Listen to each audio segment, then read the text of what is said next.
C'est pour ça que c'est le rôle des adultes, en tant que parents et en tant que professeurs, pour toutes les personnes qui regardent cette conférence, tu vois, de pouvoir apprendre à vos enfants, apprendre à vos élèves, leur rappeler tout le temps. Parce que quand on élève un enfant, on lui répète tout le temps, j'ai confiance en toi, tu vas y arriver. Tu vois, on lui donne cette confiance pour qu'ensuite il l'ait. Et ben, les personnes TDAH, c'est pareil. Si par exemple, elles font la moitié d'un job en tant qu'enfant, ben, vous leur dites bravo, bravo d'avoir fait toute cette partie d'exercice, c'est déjà super, je suis très très contente, tu as bien réussi, tu t'es concentré, c'est super et tout. Au lieu de dire, ah bah regarde, tu n'as pas fini l'exercice, tu n'as même pas fait l'autre moitié, etc. Tu vois. Mm. Donc ça va être décupler la confiance que l'adulte va donner vers l'enfant. Pour les TDAH, les hypersensibles, de leur donner encore plus confiance en eux, de les encourager sur tout ce qu'ils font, sur toutes ces choses-là. Ouais, surtout ce qu'ils font de bon, de bien. Alors c'est sûr que dans le système scolaire, on compare beaucoup. Puis alors cette compétition avec les notes, et il y a beaucoup de comparaisons. Mais c'est vraiment, je pense, montrer à l'enfant que lui, il a ses propres spécificités, ne serait-ce que dans de la créativité. Par exemple, peut-être qu'il y a un enfant, c'est pas forcément super de comparer les enfants les uns les autres, mais un enfant timide, peut-être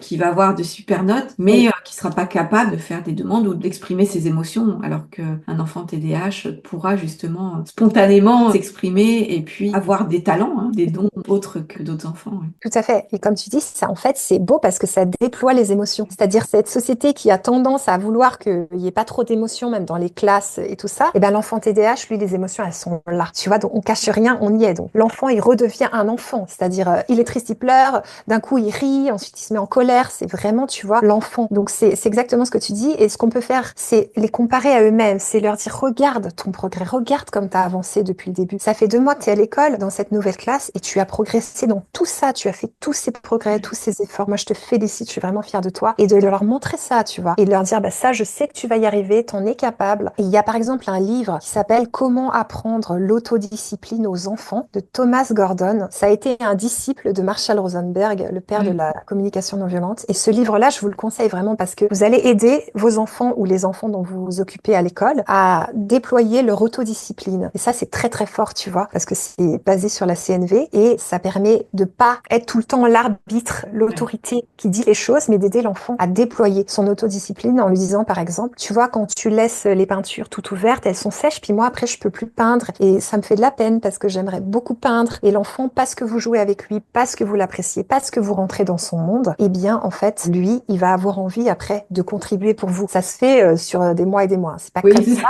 C'est ça. Mais c'est vrai que c'est impressionnant à quel point la différence entre donner des ordres et être autoritaire et mettre des punitions et faire ça, elle est nette, tu vois, vraiment.